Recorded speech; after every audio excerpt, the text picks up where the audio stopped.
नासिरा नजमुस्सहर कादरी। रविश पर से गुजरती एक उदास सूरत लड़की आहिस्ता आहिस्ता चलती आकर तालाब की मुंडेर पर बैठ गई। आदाब मामूजान, उसने रेहान को सलाम किया। जीती रहो। आदाब दीपाली माशी, जीती रहो। आओ यहाँ बैठो, दीपाली ने तख्त की तरफ उसे बुलाया। रेहान ने ज़रा रुखाई से दीपाली को मुखातिब किया। ये मेरी बहन राबिया की बेटी हैं, मिस नासिरा कादरी। तुमसे इनका जिक्र कर चुका हूँ। मामूजान पूरा नाम बताइए। जहाँ आरा खाला मरहूमा ने मेरा नाम नासिरा नजमुस्सहर रखा था और मैं दीपाली माशी से मिल चुकी हूँ। जब ये पिछली बार यहाँ आई थी सन 64 में, अकमल की शादी, अकमल की। उसकी आवाज़ डूब गई। मुझे खूब याद है। कैसी हो नासिरा? दीपाली ने बुझे हुए लहजे में कहा। आज मुझे मालूम हुआ कि आप वेस्ट इंडीज़ से आई हुई हैं। सोचा मिल आऊँ। बहुत अच्छा किया। मुझे बहुत खुशी हुई। आजकल क्या करती हो? पहले जंग आज़ादी में लड़ रही थी, अब एक गर्ल्स कॉलेज में पॉलिटिकल साइंस पढ़ाती हूँ। उसी कॉलेज में जहाँ आपने और जहाँ आरा खाला ने पढ़ा था। तुम जंग आज़ादी में लड़ी? दीपाली ने गोया खुद एक स्टेटमेंट दिया। जी हाँ, जब पिछली मर्तबा आप यहाँ आई थीं सन 64 में, पाकिस्तान एयरफोर्स के पायलट ऑफिसर अकमल मुर्शिदज़ादा की शादी में शिरकत के लिए। इसी तख्त पर इसी तरह एक शाम मैंने आपसे कहा था, गो हम मगरबी पाकिस्तान की ज़ियादतियों के ख़िलाफ़ हैं, मगर हम कट्टर पाकिस्तानी हैं और पाकिस्तान की हिफाजत के लिए कट मरेंगे। वो तलखी से हंसी। नासिरा, तुम्हारी वालिदा राबिया कैसी हैं? दीपाली ने थकी हुई आवाज़ में दरियाफ्त किया। मेरे वालिदैन बखैरियत हैं, मेरे मामूजान भी, जैसा कि आप मुलाहिज़ा कर सकती हैं, बखैर व आफ़ियत हैं। उसने रेहान पर एक तहक़ीर आमेज़ नज़र डाली। ये लड़की रेहान से किस हद तक मुतनफ़िर है, और वो खामोश बैठा रहा। शायद वो उस मुँह फट, मुँह ज़ोर, तल्ख़ मिजाज, बदज़बान नई पीढ़ी से हार मान चुका था। उनसे ख़ाइफ था या उसका ज़मीर मुजरिम था। दीपाली को वो वक्त बड़ा ही वहशत अंगेज़ मालूम हुआ। मुझे यहाँ से भागना चाहिए। सियासी गुफ्तगू को टाल कर वो कुछ देर तक नासिरा से इधर उधर की बातें करती रही। स्कूटर की गड़गड़ाहट। फुरकान ने स्कूटर लाकर सिंहासन के बिल्कुल करीब रोक दिया। क्या अड्डा हो रहा है? उसने खुशदिली से पूछा। हाँ, तुम्हारी कसर थी, आओ, नासिरा बोली। फुरकान को दीपाली ने पहली बार गौर से देखा। अपने अंदाज और चाल ढाल में बाप से वो बहुत मुख्तलिफ था। ये पहले भूखी पीढ़ी के हमदर्द शायर थे, अब पेट भरी पीढ़ी के लीडर बनने वाले हैं, नासिरा ने कहा। फुरकान ने स्कूटर पर बैठे बैठे अपने हाथ ऊपर उठाए। शांति शांति, उसने हंसकर कहा। शटअप बोगस, नासिरा ने तलखी से जवाब दिया। माफ़ कीजिएगा दीपाली दी, हम लोग एक बहुत बड़ी आग और तूफ़ान से होकर गुजरे हैं, जिसके मुकाबले में आप लोगों की बरतानिया के ख़िलाफ़ जद्दोजहद और तक़सीम हिंद की खूंरेज़ी एक पिकनिक थी। शायद ये हमारी खुशफहमी थी, दीपाली ने इज्जत से कहा। हम समझते थे नज़रुल इस्लाम के विद्रोही हम ही लोग थे। हमने बड़ी तबाही देखी। पैसिफिस्ट के भेस में क्या लोग खुद से समझौते नहीं करते? अमन पसंद का ज़मीर क्या कहता है? नासिरा ने पूछा। इंतखाब क्या होना चाहिए, अमन परस्ती या फ़िलिस्तीनी मुजाहिद, अमन या आपके नक्सलाइट? ये एक बुनियादी सवाल है। तुम शायद अब भी हथियार नहीं डालना चाहती। तुम शायद टाइगर सिद्दीकी को आइडियलाइज़ कर रही हो। तुम मुसलसल पैहम इनकलाब की बात करती हो। नासिरा आपा, तुम बहुत मिक्स्ड अप हो, फुरकान ने इत्मीनान से कहा। यह एक बुनियादी सवाल है फुरकान अहमद, नासिरा चमक कर बोली। किसी दूसरे को मिक्स्ड अप कहना ओछा हथियार है। दीपाली माशी, ये सारा ख़ानदान, उसने अर्जुमंद मंजिल की तरफ इशारा किया, और हज़ारों लाखों मारे गए। मैंने मर्गे अंबोह देखा, मैंने मुल्ला के मज़हब का रोल देखा, मैंने बंगाली पंजाबी की नफ़रत और बंगाली बिहारी की नफ़रत का सामना किया, सियासी लीडर का रोल देखा। फुरकान अहमद, जिस वक्त हम यहाँ मशीन गनों का मुकाबला कर रहे थे, तुम अपने बाप के पैसे की बदौलत लंदन में मसरूफ़ ऐश थे। वो रेहान को इस तरह नज़रअंदाज कर रही थी जैसे वो उस जगह मौजूद ही न हो। चंद मिनट बाद वो उठकर नज़दीक रविश पर टहलने लगे। दीपाली ने ज़रा बेआरामी से पहलू बदला। दीवानी माला, जो इस दौरान में कोठी के अंदर जा चुकी थी, दोबारा कठपुतली की तरह सर हिलाती आकर सिंहासन के करीब तालाब की एक सीढ़ी पर बैठ गई और फटी फटी खाली खाली नज़रों से उन तीनों को देखने लगी। अब नासिरा फुरकान से कह रही थी, ह्यूमनिज़म और क्वाइटिज़म और अमन परस्ती बड़े खूबसूरत अल्फाज हैं, लेकिन तुम्हारे विलियम पेन और सेंट पियर और जेरेमी बेनेथम आज तक एक बंदूक की गोली न रोक पाए। गांधी ने जर्मन यहूदियों से कहा था हिटलर के मुकाबले में अहिंसा इस्तेमाल करें। जब यहाँ ढाका घिरा हुआ था, उस वक्त मैं विलियम जेम्स और बर्टन रसल की दुहाई देती, और तुम्हारे जॉर्ज फॉक्स की, और तुम्हारे टॉल्स्टॉय की। एमरसन, जानती हो नासिरा आपा, एमरसन ने कहा है कि जंग में दिलचस्पी एक कच्चे और इमेच्योर जहन की अलामत है। एक आदमी के कत्ल की सज़ा फांसी है, मगर हज़ारों लाखों कत्ल कर दिए जाते हैं। उनके कातिल कौमी हीरो और जांबाज सिपाही और मादर वतन के सुपूत कहलाते हैं। और फिर एक इज्तिमाई कत्ल को नाजायज़ करार देने के लिए एक और इज्तिमाई कत्ल किया जाता है। हम बंगालियों को एक कमज़ोर रोमांटिक शेर परस्त बूदी कौम समझा जाता है, मगर टैटोमीर से लेकर टेररिस्ट मूवमेंट तक और जब से मुक्ति बाहिनी और नक्सलाइट तहरीक तक सबसे ज़्यादा तशद्दुद यहीं हुआ है। फुरकान ने कहा, अच्छा तो मैं तुमसे एक सवाल करती हूँ। नासिरा ने जोश से बात की। आइंस्टाइन बड़े अमन परस्त थे।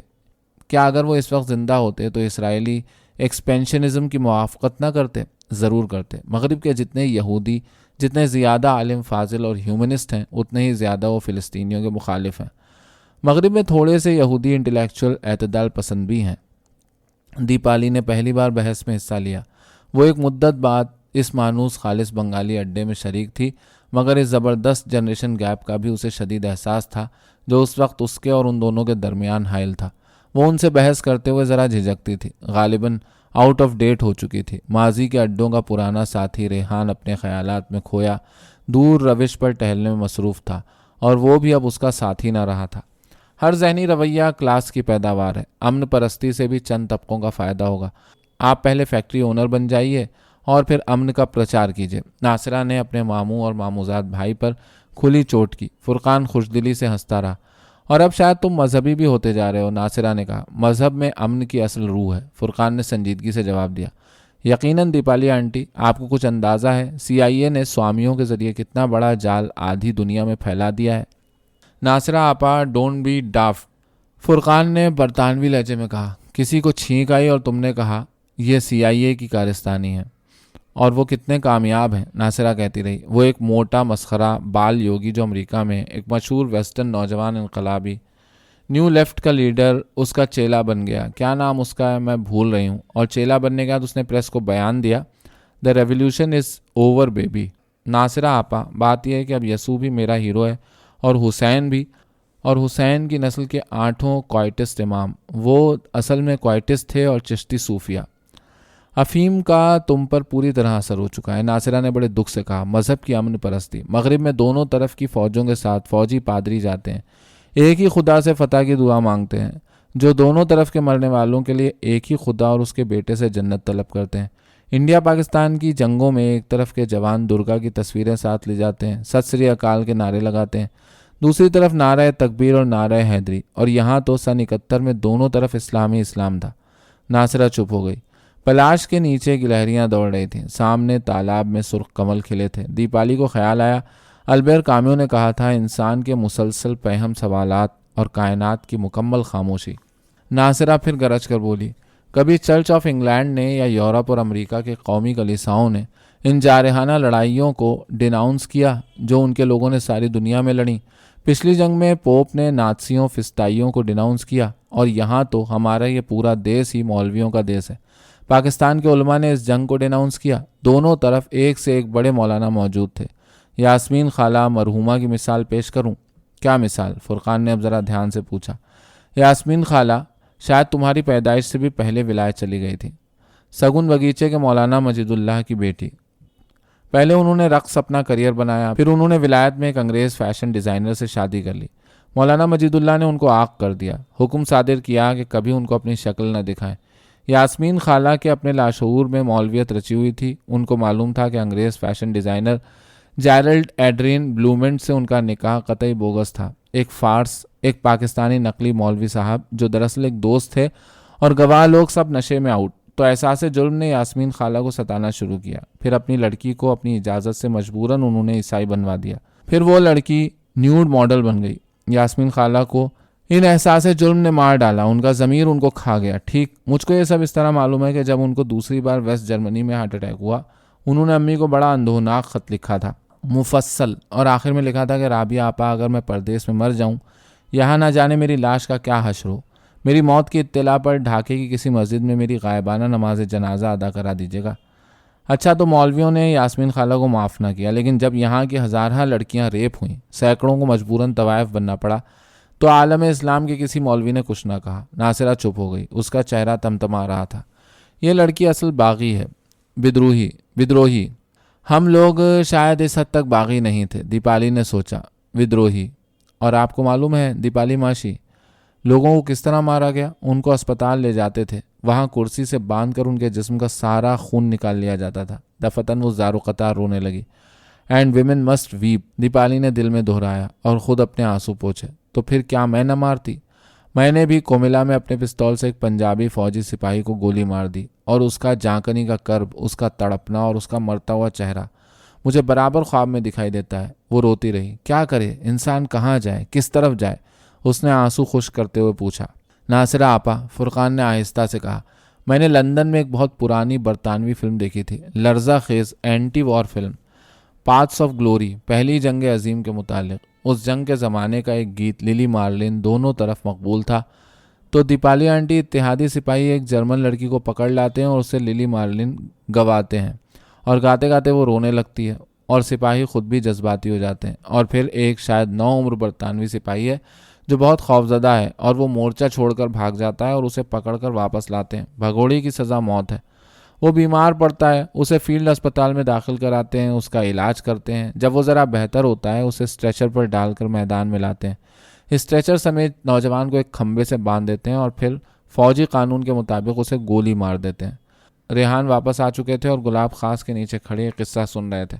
उन्होंने आहिस्ता से कहा, शायद मैं भी भगोड़ा हूँ नासिरा। तुम और दीपाली, तुम मेरे लिए जो सज़ा चाहो तजवीज़ कर लो। बड़ा दहशतनाक सन्नाटा छा गया। शाम की हवा में झाओ की नाजुक डालियां सरसराती रहीं। नासिरा ने सर उठाकर पहली बार ज़रा नरमी से अपने मुज़महिल मामू पर नज़र डाली और धीरे से कहा, लेकिन मामू जान, क्या रूसी अफवाज और यूरोप के अवामी महाज वालों की सरफरोशी के बगैर फिस्तायत को दोहराया जा सकता था? क्या दिफाई जंग भी जुर्म है? यह सिलसिला लामुतनाही है, बाप के बजाय फुरकान ने जवाब दिया। अल्बेर काम्यू ने जंग के फ़ौरन बाद लिखा था कि मैं किसी ऐसी सच्चाई को मंजूर करने के लिए तैयार नहीं हूँ जिसकी रूह से बिलवास्ता या बराह रास्त मुझे किसी की ज़िंदगी की कुर्बानी का मुतालबा करना पड़े, क्योंकि उस वक्त दूसरी जंग अजीम के फ़ौरन बाद दुनिया न्यूक्लियर अहद में दाखिल हो चुकी थी। ऊपर जहाँ आरा के बेडरूम की खिड़की खुली, तेज़ रोशनी का रास्ता सा तालाब तक बन गया। जहरा ने दरीचे में से झांका, फिर उसने आवाज़ दी, अड्डा ख़त्म करो, क्लब से यास्मीन यादगार कमेटी वाले का फ़ोन आया है, वहाँ हम लोगों का डिनर पर इंतज़ार किया जा रहा है। आ आ आ तालाब की सीढ़ी पर बैठी गूंगी माला बर्राई।